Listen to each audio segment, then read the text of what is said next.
Human music. I like it.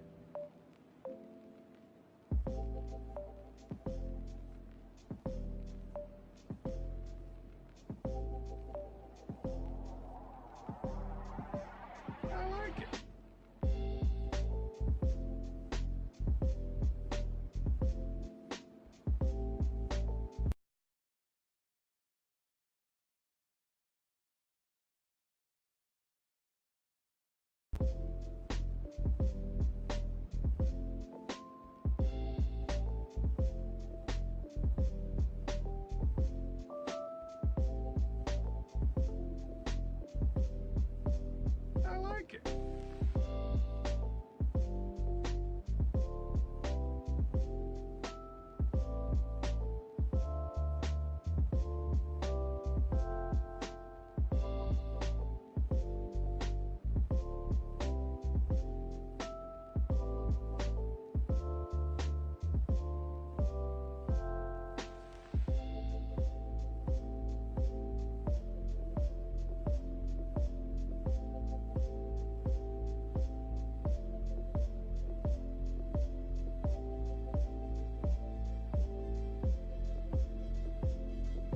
I like it.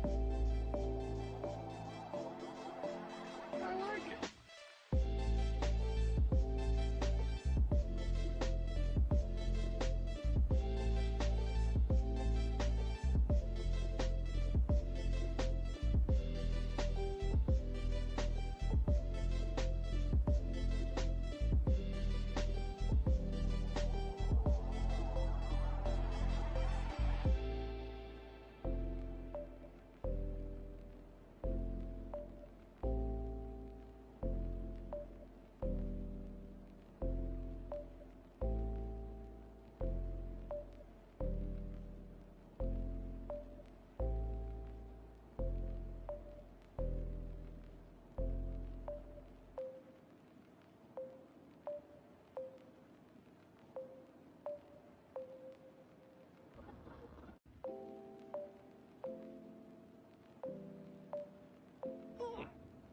Human music. I like it.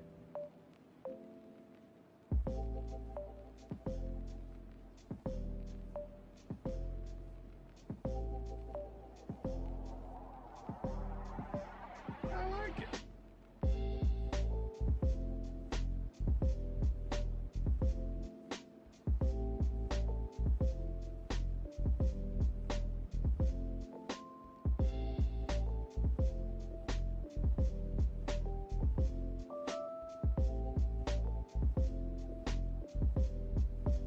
I like it.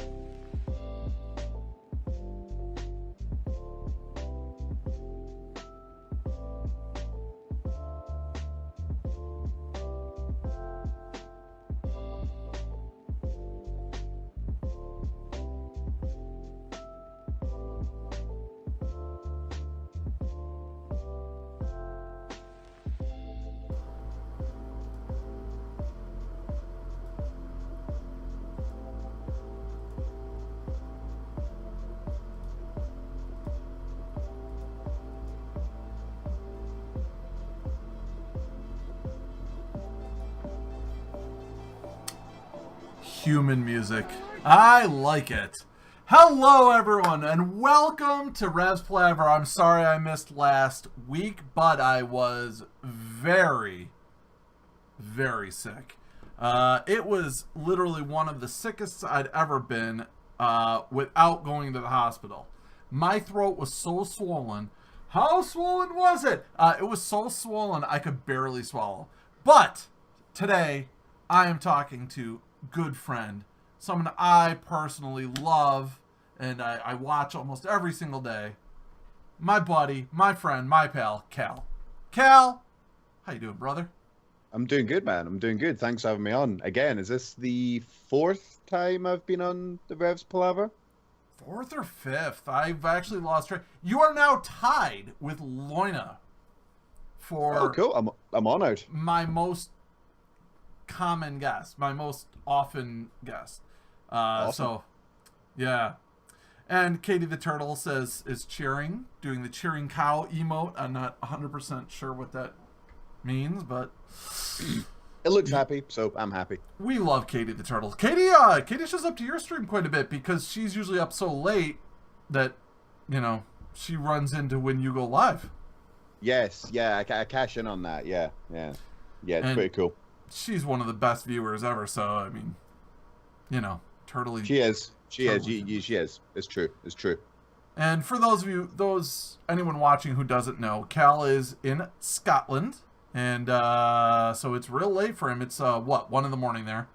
It's 1 in the morning, yeah. And it's always a struggle for him. We tried recording early and then rebroadcasting it, and it did not go over well. No? I don't know if you remember. No. Like, people would come in, and then they realized when it was a rebroadcast, even though I was in chat talking, just immediately left. They're like, people want to talk to you, my friend. Yeah, well, that's the good thing about Twitch. Basically, that's it. Like, if people want to watch a video, they'll just they'll go to YouTube or they'll go to something else. But they want to, they want to engage. So yeah. I get that. And I agree with Katie. Your family streams are the best. Now, I haven't caught one in a while. I think you were playing ukulele, I think, the last time. Oh, thank you very much, Rock and Rage, for the host. Much appreciated. Was ukulele the last family stream you did? No, I was playing Crash Bandicoot with the kids. Yeah, that one. Yeah. I was playing Crash Bandicoot. No, family streams are great, but I've got this crazy pet that's kind of like tied to me by like biology. His name's like Riley. I kind of like, me and his mom, like, we made him and stuff like that.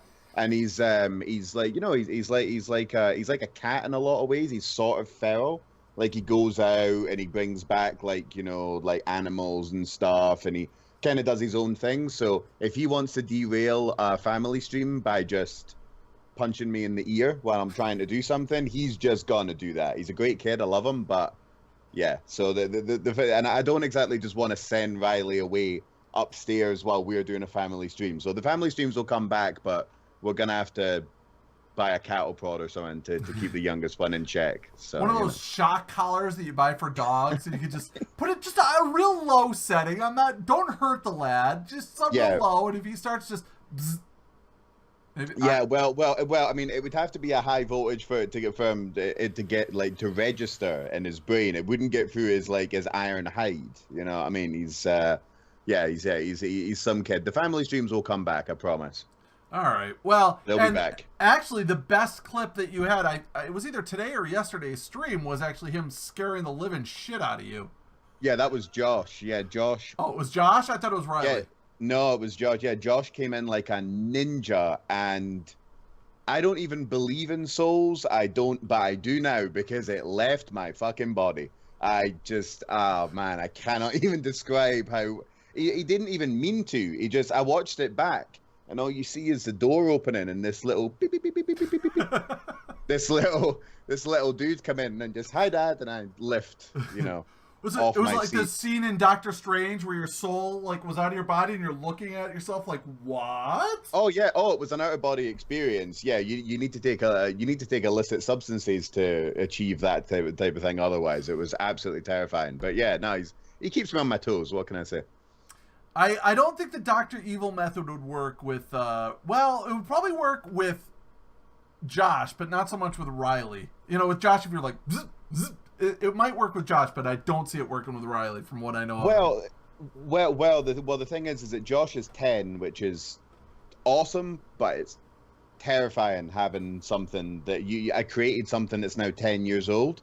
So he's like a person, you can reason with him, you know what I mean? But like Riley's like, the whole thing, the USA will not negotiate with terrorists.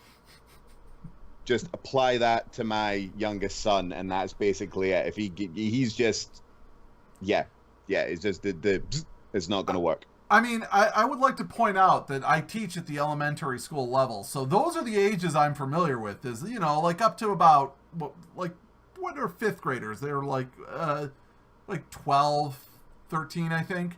Mm-hmm. So yeah, right about that age. And I know exactly what you're saying. 10 years old is when you can start logicking them.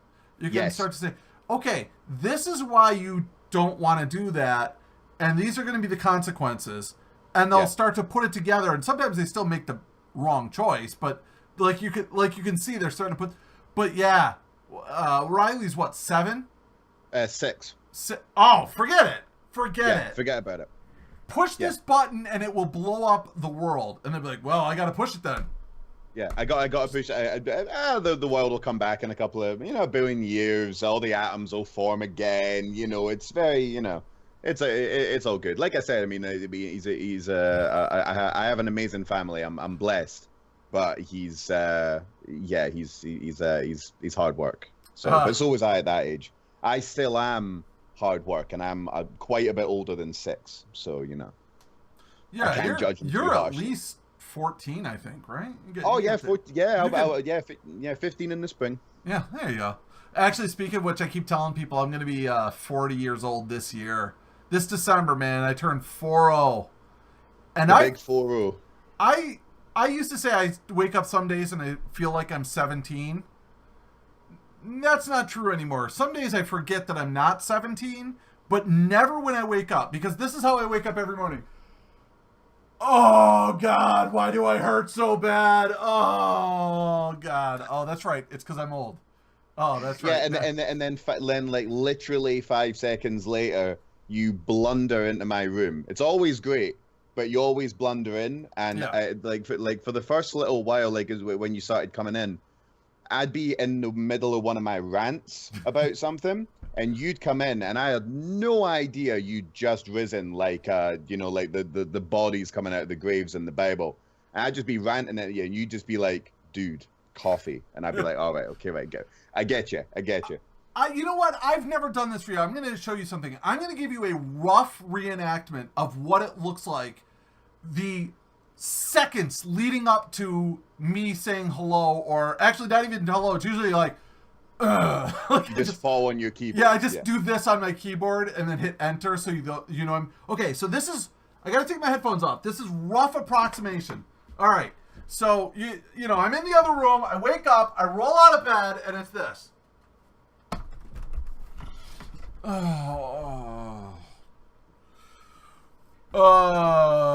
And then that's when I smack my keyboard and hit enter. Like that's roughly what it is. Yeah, it's perfect. It's perfect. That's why I always try and play like the more chilled out songs like at that time, because I've got to because like some people come in and they're like, oh, let's play some metal, let's play some, and I'm like, no. We got to start it off slow. Al Green, Otis Redding, just take it slow. You know what? I appreciate that and I love that, but let me just offer a thought. Maybe if I came and sat down here and turned on my speakers and heard Raining Blood by Slayer, that might wake me up. It's true, but the thing is about Hearthstone is that if the music doesn't fit Hearthstone, it really, really doesn't fit Hearthstone. Because like unless you're playing a really intense game, you're just kind of click, and then you're sometimes waiting like 90 seconds, and then you're clicking something else. That goes, there's like Al Green and all that type of shit. That goes really well with it. But if you're listening to like Pantera or something like that, you kind of feel like you're just sitting there. And there's nothing you can do while like the riffs are going off. Yeah, so you get it is hard to get jazzed and psyched up. Like when I've been playing Shadow of Mordor lately, and it's like, yeah, I just got an 82 hit combo on this, and like small army of Uruks. Then the epic music and the heavy metal makes sense. But yeah, I suppose if you're just sitting there going, is this guy gonna rope me again? Yeah, exactly. You're sitting there going, do I want card draw or do I want board presence? Like, if you've got wow, just that doesn't work, basically. I don't think it works. But, Makes perfect sense to me. Sense to me.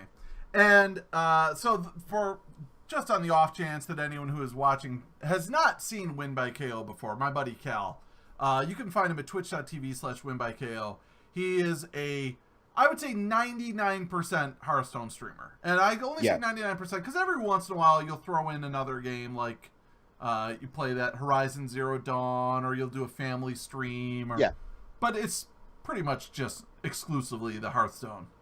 Yeah, it's pretty much mostly Hearthstone, because it's just there's so much. I think a lot of Hearthstone success comes from the fact that it's a very stream friendly game. Like, you never know what's going to happen in a game of Hearthstone. You always, like, even if you're getting fucked over by RNG, or you're just having a really, really bad day, or just anything else that can happen with Hearthstone, there's always something to talk about going on with it. It's always, it can be as chilled, or it can be as high octane as you like. I think that's a large part of why Hearthstone's so successful, is because it's a stream friendly game, and I think that in part is why it's doing so well, because it's inferior to a lot of other card games in a lot of ways, which I think we're gonna go over. The whole, taking a lore from World of Warcraft definitely helps and shit like that. But the reason I like streaming Hearthstone is just because, there's just, it's more versatile. There's more things you can do with it than Horizon Zero Dawn or Doom or The Binding of Isaac or something like that. There's always new things going on, and like I said, you never really know what's going to happen. So there's always that kind of excitement of the top deck could happen, and then when it does, it's entertaining, Yeah, absolutely. Well, I think the other thing that's nice about it for Twitch is that it gives you a fair bit of time where you can interact with Twitch chat. Even if your opponent is making his moves lightning quick, you still have 90 seconds. So even if you, and I will admit, I do this when I'm playing card games. I know exactly what I'm going to do before my turn even comes up. I'm like, okay, I know exactly what I'm going to do. But I've got 90 seconds. So what I'll do is I'll sit there and I'll go, well, I think, and you can sit there and kind of think the thought process through, and that lets viewers interact. And you can also, if you're in the middle of a conversation with someone, oh, Katie the Turtle says ba ba ba ba ba, and I think blah blah blah blah blah, and then you realize, oh yeah, it's my turn here. Let me take my turn. Bip bip bip, done, go. And the reason why I think that's very interesting is, okay, so one of my good friends, Lassane, who is a fellow Proper Nerds streamer, and if, by the way, if you're not a member of the Proper Nerds, all you need to do is just join the Discord. It's an awesome, awesome place. We just added a new featured streamer, The Maybe, who is literally one of the first friends I ever met on Twitch. I met her back in December of last year, and we have been friends on Twitch forever, and she's just one of the nicest, sweetest. So she just became a featured streamer for Proper Nerds today. Anyways. Sorry, I'm spiraling out of control here. So Lassane has been playing a lot of The Witcher 3, right? Great game. Amazing game, actually. Great is underselling it. But she has a lot of people that talk in her chat. Like, she averages probably 18 to 20 people in her chat, Yeah. And so on Sunday, she did a 90-minute IRL stream just so she could just talk to people. Yep. And just chit-chat. She goes, yeah, I just want to be able to have my normal stream where I'm talking to you guys without being distracted by a video game. And she liked it. She said she's probably going to start doing that once a week. And I said, yeah, because you're usually playing Witcher 3 or Final Fantasy, MMO, and you have to focus on the game. Yeah. Yeah, for sure. Yeah, I mean, that's the reason that I don't, like, I was playing Doom for a little bit on the PS4, and, it's really great, but it's just, it's one of those games where if you're playing it on the hardest difficulty setting, you're gonna be, it's hard, they call it ultra hard for a reason, you know what I mean?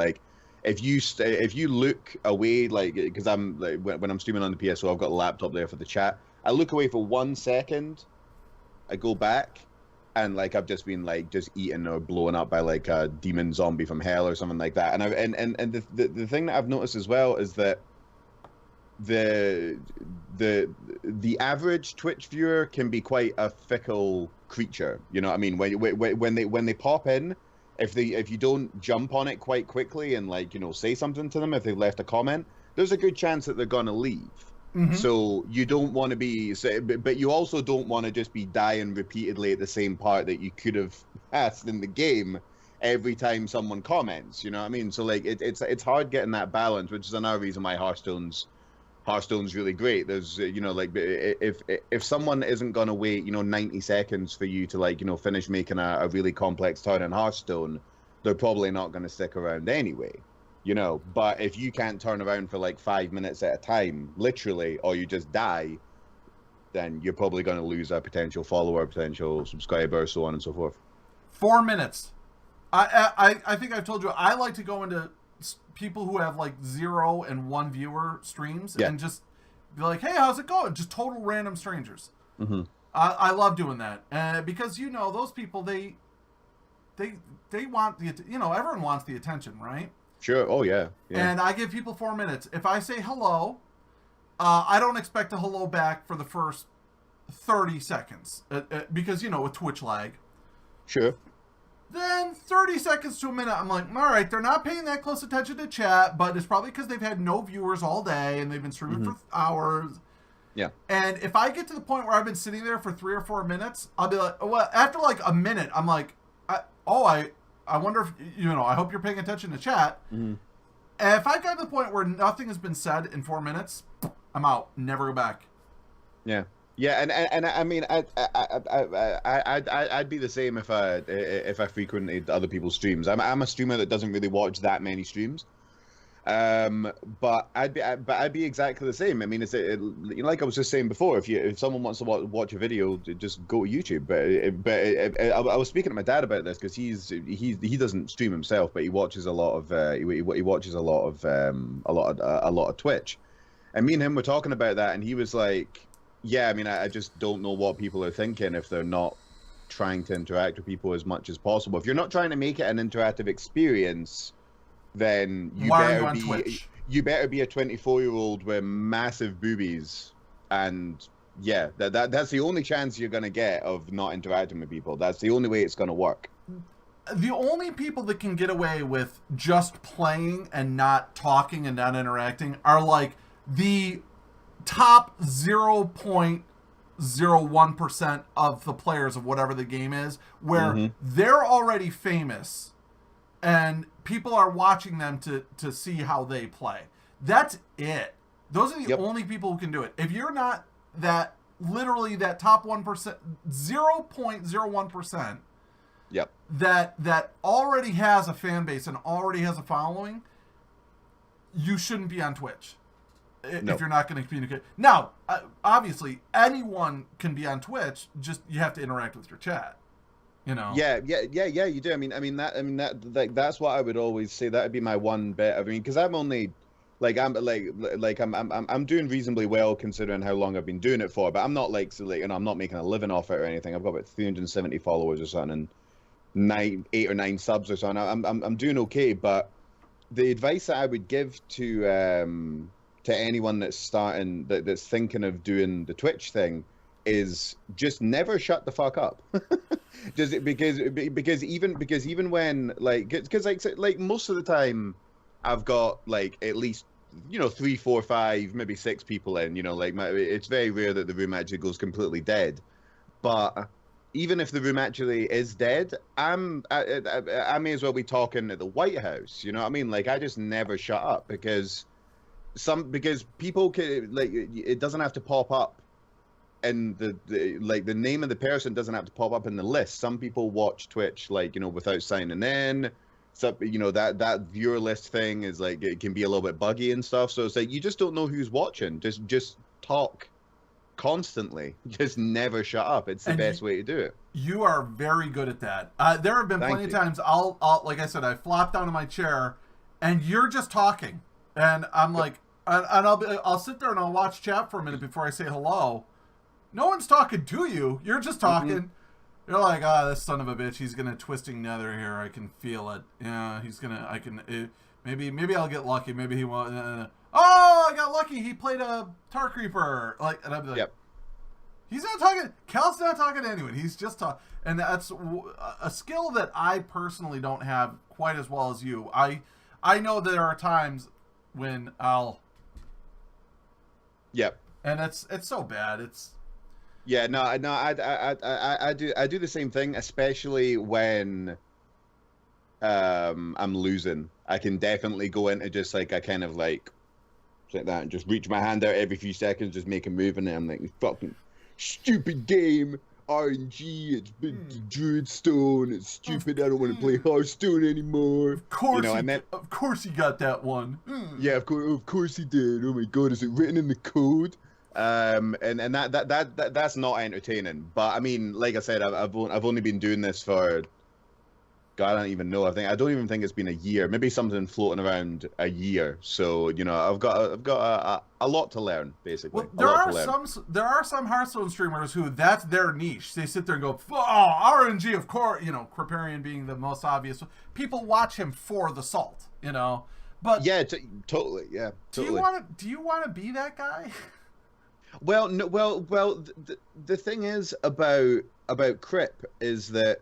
See, when Crip's doing his videos on YouTube and he's like, "Hey guys, Kripparrian here, blah blah blah," and I'll see you guys in a little bit. I think, oh man, I just want to marry this guy. He just seems so nice and he's got good opinions and he seems very homely. I'd like to go around to his house and have dinner and play with his dogs and all that type of stuff. And then he just kind of sits there. And the thing is, as well, is that everyone gets salty playing Hearthstone because anyone that's played Hearthstone knows that 5 games in a row, bad matchups, the priest finds, they get their Raz on 5, they get their Anduin on 8.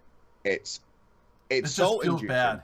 Like it is just salt inducing. It really, even though there's a heavy amount of RNG in Hearthstone, it's still salt inducing. But there's never any need to be kind of like unlikable and unfriendly. And I actually find that Crip crosses the line from being salty to actually just like even when he addresses people in the chat, sometimes he just seems really dismissive and just not as I don't know. I mean, I think if you look at Crip's chat, you can see the type of people that want to watch this guy, and it's people that just want to poke the bear, basically. Well, I think... they want to kick the hornet's nest and see what it's going to do. But then you look at some other streamers that are not quite as big as Crip, and it's like, oh shit, whoa, hold on, guys, there's an actual conversation. Whoa, easy, guys, this isn't what Twitch was made for. It's weird. There's a guy called Asmodee TV. He's I think he's Swedish. I think he basically inspired me to get into streaming. He's friendly. He chats with people, even when he gets salty. It's nice. You can relate to him as a human being. But then you watch Crip, and it's like, Jesus Christ! This does not look like a friendly human being. Yeah. So but he's just printing his own money at this point. So good for him. There really is the gamut. Like we, a lot of times we both love Disguised Toast. He's very friendly, and it does amaze me that sometimes he'll be reading chat. Mm-hmm. Now. His chat flies by at a pace that I cannot even imagine. As a viewer, I can't imagine picking anything out of his chat. Mm-hmm. Like it just goes by so quick. I don't know how he does it, to be honest. Yep. And then there's other people, like I don't know if you've ever watched Hafu, for example. I've watched a little bit of Hafu, yeah. She's very good at interacting with her chat, but I swear to God, 50% of the time I go into her room, it's in subscriber-only mode, and you can't talk the first 5 minutes you're in her chat. Like, there's some really... And I understand, she's a girl streamer, so she's got different, Yep, for sure. Different things than we do, so I get that. But, anyways, I want to move on, because we're already 25 minutes in. Sure, so, let's do it. I Druid Stone was, in my opinion, the worst meta that Hearthstone has ever experienced, and I played during the Undertaker meta. The Undertaker Hunter meta. Yeah, I heard about that, yeah. Druid Stone was, without a doubt, the worst. I was like, dude, I know that you were like, oh, well, I played today, and I played like 5 matches in a row before I gave her, and that's fine, but you have to understand, like, right around the time I quit, I was running into legit like 75% druids. It's like, this is not... And then the decks that I was playing against were decks that were designed, that weren't druids, were ones that were specifically designed to beat druid. It's like, it was not creative, it was not fun, and so I didn't play for about 6 weeks. So the first one, my ranking went from like rank 10 down to like rank 14, because then with the thing refreshed, I had enough stars to get me to like rank 13 or something. And then I didn't have to play again the next month, so I still got rank 20. But I did go back and play again very recently, and just to get up to rank 20. And I gotta tell you, I know that I probably will go back to Hearthstone, but man, in those 6 or 7 weeks when I wasn't playing, I had a chance to play a bunch of other games. There are so many good games out there right now. Sure. My top 2 being Eternal and Elder Scrolls Legends. Yeah. Like, dude, you know I love Hearthstone, or at least I did love it. Yeah. But playing these other games makes you realize how many things that Hearthstone does poorly. Yes. It's rough, man. So like the Elder Scrolls Legends, for example, you can't even play against other people until you play through the campaign mode. Yeah. And playing through the campaign mode gives you like 6 pre-built decks. Yep. That you can play on ladder. Like you can take those and play them on ladder.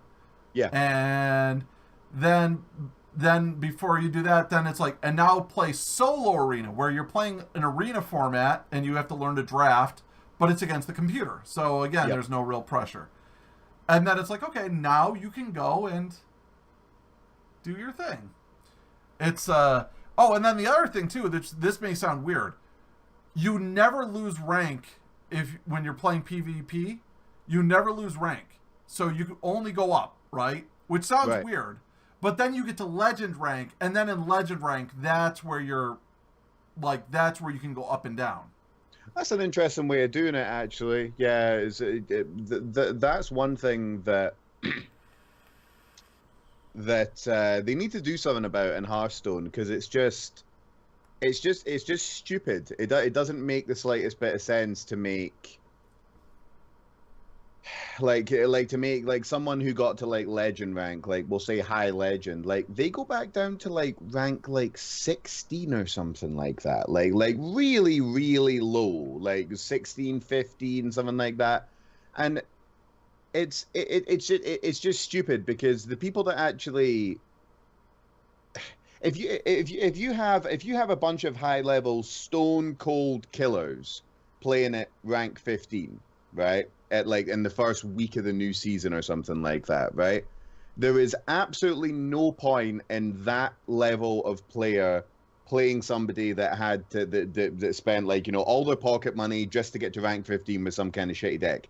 There is no point in that happening whatsoever. There is no point in me playing someone that's of what I just described, and I'm nowhere near a legend rank player. Like nowhere near. I've got a long way to go before I get to legend rank.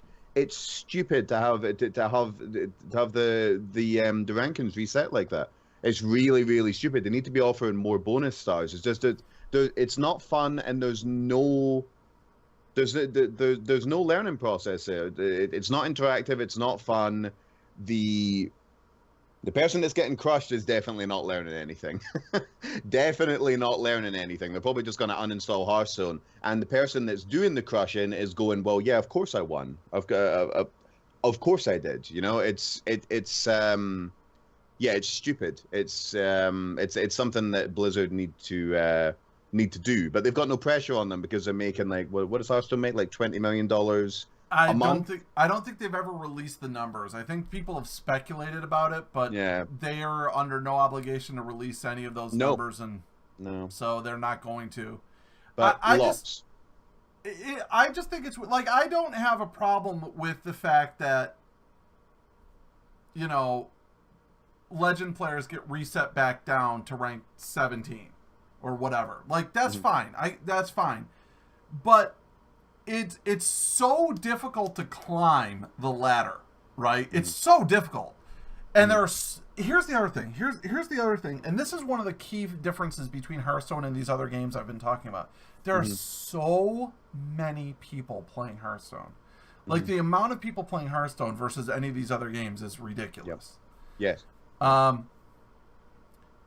It is just one of those things, like, why? Like, I can understand losing if you're rank 17 and you've got 2 stars and you lose a match. I can understand you going back down to 1 star. But why doesn't every rank just be the next step? And then once you get to rank 14, then that's where you are. You're at 14. Yeah.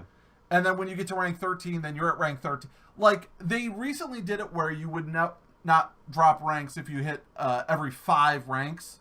Mm-hmm. Yes. It should just be every 1 rank. Yeah, it should be. Yeah. You know, it's not like it's going to be that hard to get matchmaking to find a level 17 someone to play against. Like, sure, you might put them against an 18 or a 16, but there's so many games being played of Hearthstone every minute of the day. Yes. Like, yeah. It should, yeah. No. Yeah, no, I mean, I'm with you. I mean, one of the things that I tend to notice as well is that the most interesting ranks to play Hearthstone at are between 20 and 15, and it's usually the first 2 weeks of the season, because at rank 20 you're gonna see some funky shit. At rank 20, like, you're gonna see some weird stuff, and when you get to rank 15. If you're kind of like, because that's where I am right now, and it's like, 10 days into the new season, you tend to find quite a lot of interesting stuff at rank 15, because people have gone, whew, I can take the foot off the accelerator. I don't just have to play Tempo Rogue or Zoo or something really, just really smorky. I can kind of experiment a little bit. So between those ranks, it's actually quite a lot of fun playing Hearthstone. But see, as soon as you get out of rank 15, I'm not even kidding, like, 14 no stars and boom, it's just meta decks immediately. So why don't, like you said, why don't they just make it that you just, when you get to a certain rank, you don't fall down? It would inspire creativity from everybody, you know what I mean? And they could make it where, okay, ranks 5 to legend, you need like 10 stars to get to the like, they could make it harder to get those top, to hit legend.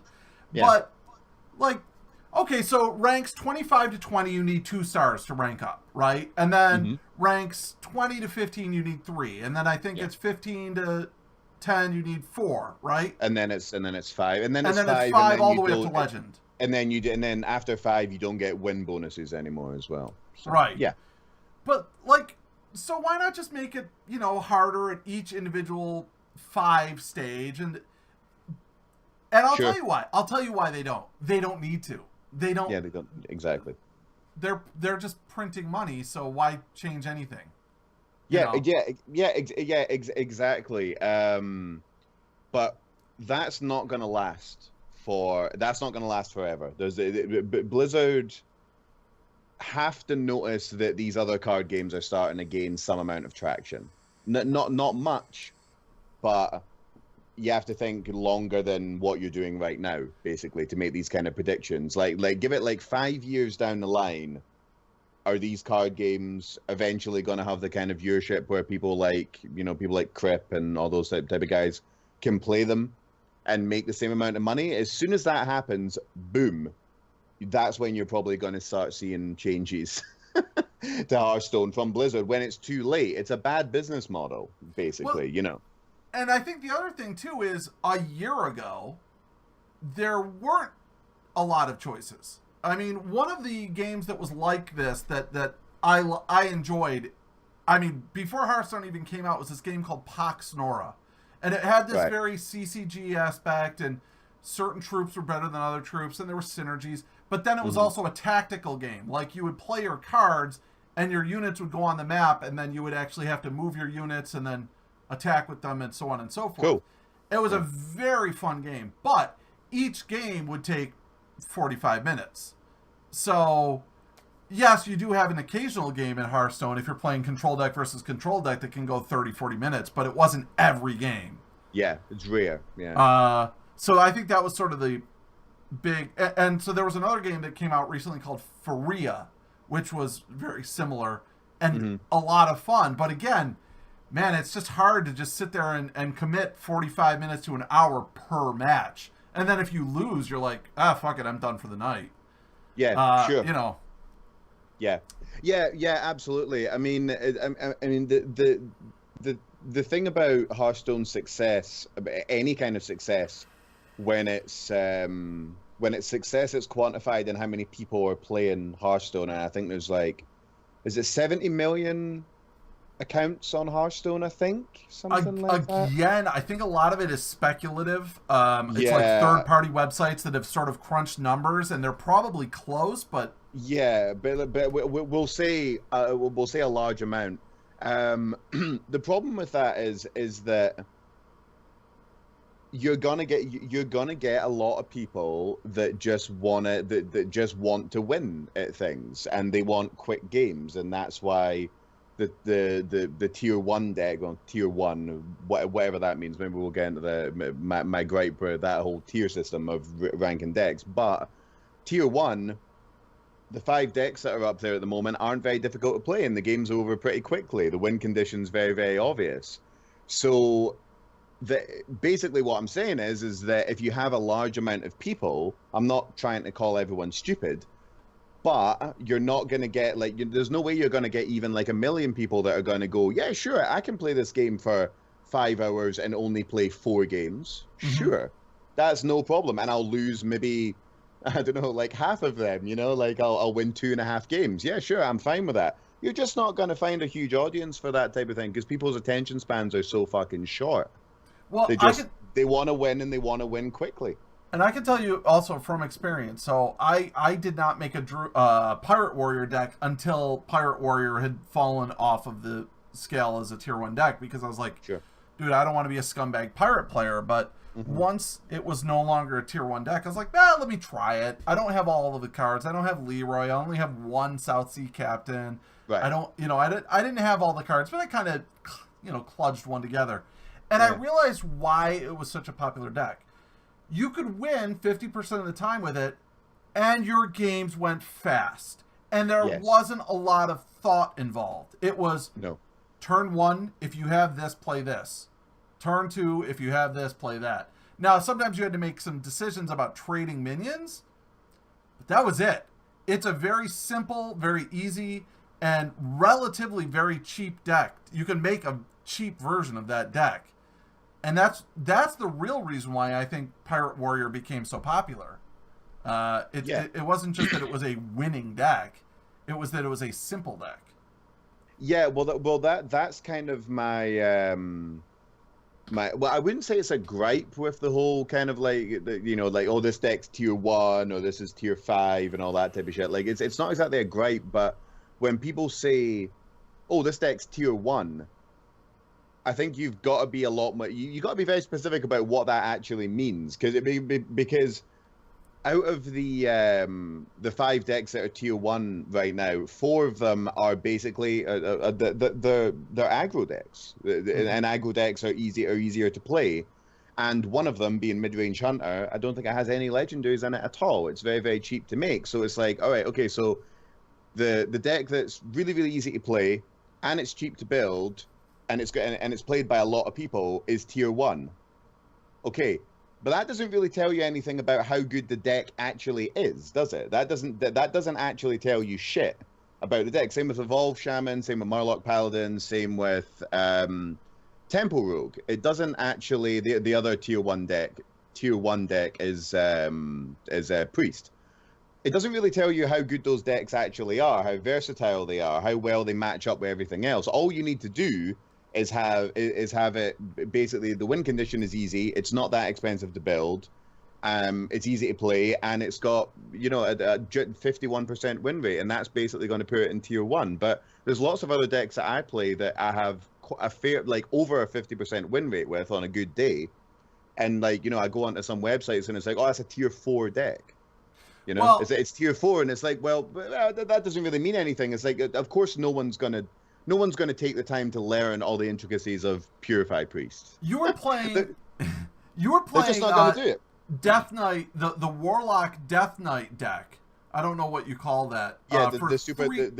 Yeah, sorry. Yeah, sorry to cut you off. The one that's not handlock. The one that's a lot more control-y. Yeah, I love that deck. It's fantastic. You played that for 3 hours today, but I'm pretty sure if you look at the tier score, it's a lower tier deck. It's not a very...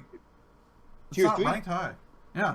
Well, tier 3, and it's the this is getting quite geeky with the Hearthstone now, but I think we're okay to do that. The handlock version plays a lot. You have to be really, you have to run a lot of healing, and you have to hope that you're not playing against aggro, because you have to do a lot of shit with like giants and stuff like that, where you have to, like, you can only play them when a bunch of damage has been done to your hero and stuff like that. And with Warlock, you want to be really careful with that. That's tier 3, but the version that I'm playing, it's an old list from like September or something like that, and it's really effective. Like, it's really effective against a lot of decks, but I think it's just the fact that it's just, you have to go looking for it. You're not going to find it on, Hearthpawn or something like that. You know what I mean? Like, and also it takes a bit of thinking through. You know what I mean? It's not just, okay, now it's time to play the Twilight Drake. Now it's time to play the Molten Giant. Now it's time to play whatever. It's so. I mean, but I mean, like, today was a particularly frustrating day. Oh boy, was today a frustrating day on the ladder. Jesus Christ, the amount of top decks that went against me, unbelievable. But most of the time, I have like an over 50% win rate with that deck, and it's not even any tier. So it's like, it doesn't. Yeah, tier scores don't really speak to how good the deck actually is. It's just how well people are playing it and how many people are playing it. And Hunter's always going to be there, because you just press a button and you do 2 damage to your opponent anytime. Well, I have to say, in the current expansion, and at least in my time coming back to the game, the only deck I've had fun playing is a mid-range Hunter variant that relies on Deathstalker Rexar. There is just something so much fun about crafting those zombies and getting just an insane combo. It's like, aha, this is a charging snail that has poisonous. Like, yeah, it just feels so good. And your opponent's like, and your opponent's like, of course. How am I supposed to beat that? Or you get Knuckles that has, an extra 3 attack and 4 health. That actually, I think you were in the stream when it happened, but I had a really epic game.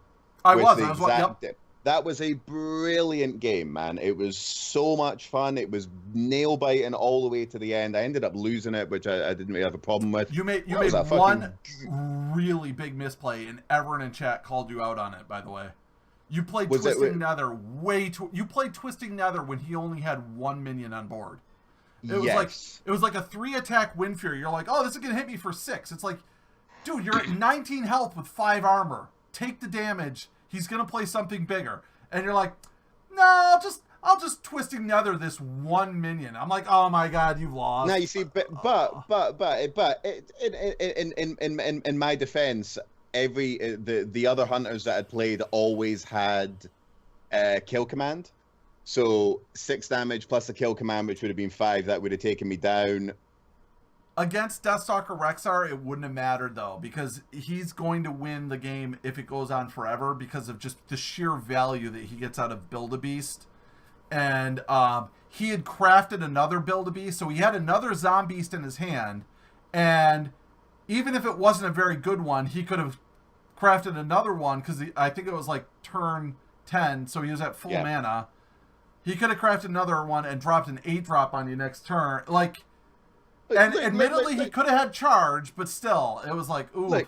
Look, Dozrev, never mind with your logic, right? Don't bring your logic and your good reasons into this conversation, okay? Sorry. It felt like the right play, and I got screwed over by RNG, because that's all of my losses come from RNG. I'm taking a chapter out of Crip's book. It's all the game's fault. It couldn't have been my. Got it. All RNG. All right. All RNG. I mean, if Crip says it's RNG, that's what it.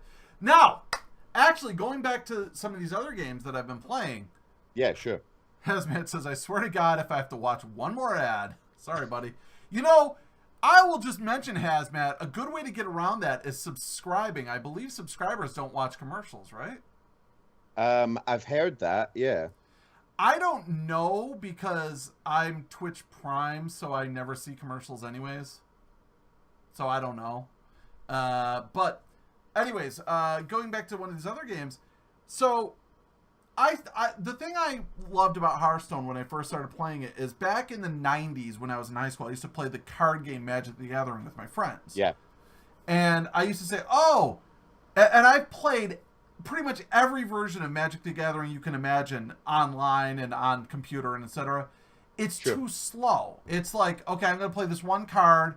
Now you got to wait for your opponent to click OK because he might have an interrupt, and so there's always like, it feels very broken. It feels very, very, very broken. You know, that doesn't happen in Hearthstone. It's I play my cards, you play your cards. I play my cards, you play. You know, it's very back and forth, and it's quick paced, and it's like I used to say it's like Magic the Gathering designed for online play. Well, one of these other games I play called Eternal.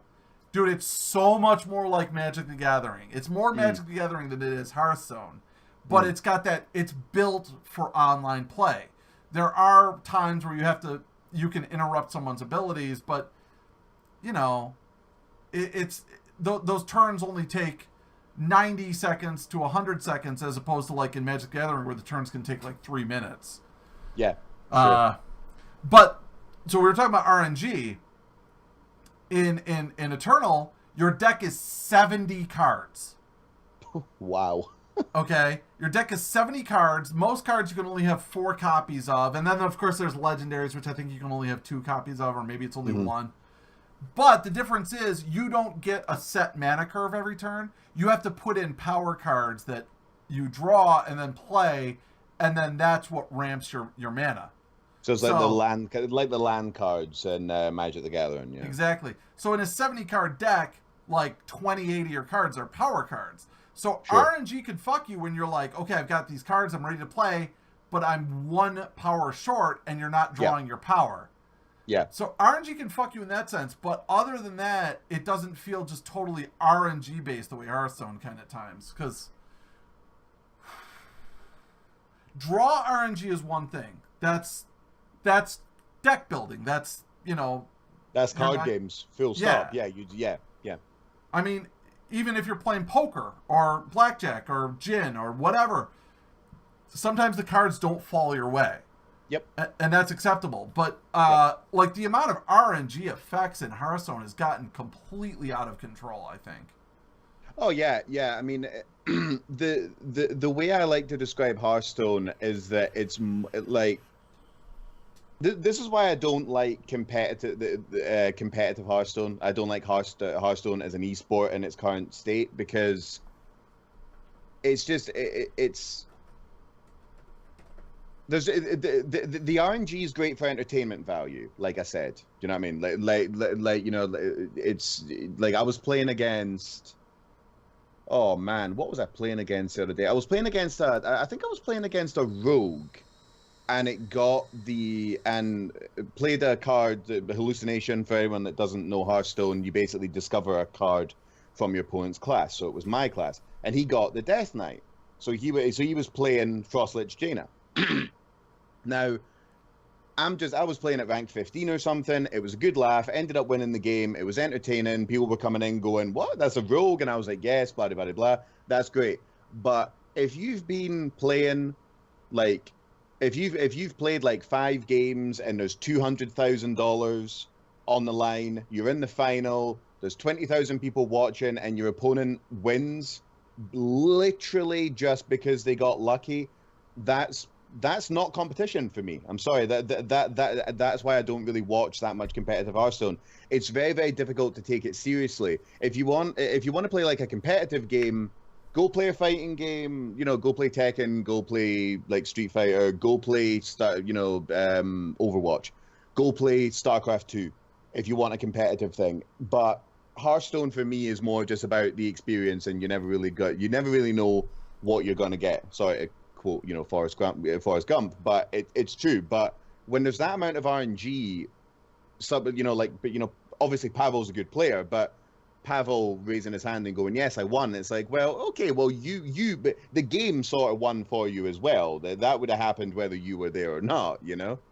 I was waiting for you to finish your thought because I was going to say one of the most well-known names in the competitive Hearthstone scene is Pavel, and what he's known for is just luck. Like, people call, there's a card called Babbling Book, which has a very random effect. People call it the Paveling Book because he won a tournament entirely based around the fact that he got an amazingly lucky draw. Yeah, I remember it. I remember it. He got polymorph. He played the Babbling Book. He got polymorphed, and then he had lethal on board. He was trying to get for a taunt. And I mean, again, amazingly entertaining, like super entertaining to watch, an entertaining game to play. But the other guy, I mean, Jesus Christ! I mean, it's just not competition. It's not competition. You know what I mean? It just like in a boxing match, it's like, yeah, for that 30 seconds, he was allowed to throw headbutts. Yeah. You know, doof, he just knocks the other guy out. Yeah, one. It's like, I would say there's skill involved in that. It's more like if you were watching a boxing match and occasionally shit fell from the rafters. Yeah. Like that's better actually. Yeah. You're lining up a punch and all of a sudden a socket wrench hits you in the arm. Like, how are you supposed to like? Yeah. You can't, you know. Yeah, no, I'm with you. I'm with you. But there are definitely ways that they could sort out the competitive scene in Hearthstone. I think they could take out certain cards. The last week's Tavern Brawl, or possibly this week's Tavern Brawl. No, last week's Tavern Brawl. It was only basic cards and set cards and commons and rares. Yeah, legendaries, no epics. Yeah, I think something along those lines would actually make competitive Hearthstone a lot more interesting. But you could play Yogg. For fuck's sake. Yeah. You can play Yogg. Like, give me a break. Like, Yogg is literally just, it's a fun card, but you just play it and it's like, oh. How many matches have you seen Disguised Toast losing and then he won because of a good Yogg? Oh, his Yogg's different from everybody else's. It really is. It's unbelievable. His ability to Yogg is just ridiculous. Well, I'm going to fully admit this idea is not mine. This is from Brian Kibler, who is a genius. He was a designer for Magic the Gathering. He knows these games. He knows them. Kibler's awesome. And he says what Hearthstone really needs is something that in Magic they used to call the square format, which is every 6 months or every year or however, how often. Basically, they take a look at all of the cards in the game and they decide what cards are sort of fun and RNG based, and they say, okay, you can play those in the wild format, but in square format, this is the list of cards. And this list of cards is carefully curated to avoid just random bullshit and massive, where it'll let people actually play the skill game, and you won't have unbelievably broken combos. Like in a square format, they would never have had to have changed Innervate. They would never have to change Jade Idol. Those are not in the format because those cards are too broken. You want to play those? Go play Wild. Yeah. No. I completely 100% agree. Yeah, is it that they need something like that? But again, just money. It's money. I mean, it's unfortunate. It all comes down to the money. It's a shame because, I mean, in Hearthstone's defense, it's only been out since like 2014. If it's still around in like 5 years' time, I think it's going to look very, very different, completely different. In fact, there's so much. The tournament side of things as well. Like I had this random idea the other day where you could do like a themed kind of like friendly match between like famous streamers and stuff like that. Like you could have like Crip versus Brian Kibler, both with like best of 5, both with Renounced Darkness decks or something like that. Like make a themed thing. I can guarantee you people would watch that. Like if no money, no tournament, this is just a fun thing. You would get like 100,000 people watching that. I would watch that for sure. Well, because that would be entertaining. There's so much more they could do. Isn't that what Crip and those other people that are part of the Challenge Stone tournament basically set up? They're like, look, there's going to be very specific rules. Like one of the ones that I saw was really interesting was challenge stone was you make your deck, and once your deck is created, your opponent goes and they can pull out 8 cards and then put in 8 cards of their choice. And like that is such an interesting format. And then you go and look at your deck and you're like, God, they put in, Auction Master Beardo. Like, what am I going to do with it? Like, you have to figure out how to, you have to figure out how to. I think what it was you pick 26 cards, they pull 4 out and put 4 in, and then you get to pick 4 more or something like that. Like, just there are so many options, and I think the future of Hearthstone is such that they're going to have to do something else. But there's one other thing I wanted to talk about before we got too far from it. When you were talking about printing money, let's say they did a square format, like I talked about, and they said, okay, the square format will have, X number of legendaries and 2X number of rares and 4X number of uncommons and then 8X number of commons in the format. Sure. Yeah. And it's drawn across all the packs that I've ever had. Now they can sell, Goblin versus Gnome packs again, and people will buy them. Because there are so many people that have dusted their old wild cards. Yeah. You want to talk about printing money? Dude, how much money would they make if they started selling those old, and there was a legitimate reason to sell the old packs? Yeah, sure. Oh, sure. They would make so much money. One thing I just want to add as well, because I can see the time is ticking away. I didn't actually realize that the whole that thing was it October Brawl or whatever it was called, that thing you were describing before. I didn't actually realize it was that cool. I completely missed the boat on that because again, I don't watch much competitive Hearthstone, so I guess I need to step out my comfort zone and kind of dip my toe in the water a little bit because I didn't realize it was that funky. But it's good to see that people are realizing that Hearthstone Hearthstone can go as far as it wants to go. People have been watching people play cards for thousands of years, so I mean this game can go as far as it wants to, and it's got a good community around it. So I think do a Google for Challenge Stone. I'm sure you'll find it. I know Crip has been involved with it. I don't know who else, but I know there's a bunch of people that were involved in it, and they usually run it at like BlizzCon and at the major tournaments, and it runs sort of like beforehand, before the events or whatever, and it's a very casual, friendly environment. But awesome. Dude, hour flew by like that. Just flew by, man. Flew by. I cannot believe that. That was crazy. So if you are watching, please do me a favor. Make sure that you are Winbykayo. Please make sure that you are following my good buddy Cal. You can find him at twitch.tv/Winbykayo. He's a Scottish streamer who plays mostly Hearthstone, as you have figured out. You can catch him like during the day, British time, mornings, Eastern Standard Time. I'm Eastern, so, but if you're in Europe, it's like, what, during the day into the afternoon is when you stream? If everything goes well, if my health isn't playing up and I'm feeling kind of good, I usually start about between 8 and 9 in the morning and then go on to about 2-3 o'clock in the afternoon, British summertime, BST. So yeah, I take song requests. I'm very friendly.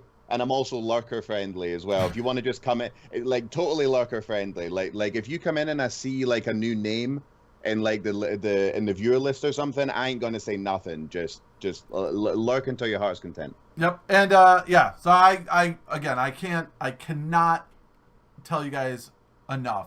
Please give my friend Cal a follow. You won't regret it. I mean, there's a reason why. You and Loin are tied for my most frequent guests on my podcast. I love talking to you. The time flies by, but we do got to wrap it up. And as you know, I like to end my stream with one thing. And after we do that, we're going to say goodbye. And if you're watching, stick around for just a minute. We're going to drop a host bomb on someone. And just stick around for that so we can show some love to someone else. And it's always nice to give a host bomb. But we are going to go ahead and wrap it up, and we like to wrap it up right before we say goodbye by giving our guest the last word. Cal, what is the last word? The last word is I'll be streaming. It's horribly self-referential, but I'll be streaming tomorrow. I take song requests I don't charge any money for them. Come check out my stream. It's an all-purpose stream. Come check it out. All right. I listen to good music as well. So yes, he does. All right. With that, we're gonna say goodbye and drop a host on someone. So take care, everyone. Thank you for stopping by. see you guys. Oh, that is not the right one. Oh, there we go. Okay, hold on for 1 second. Let me just drop a host on someone.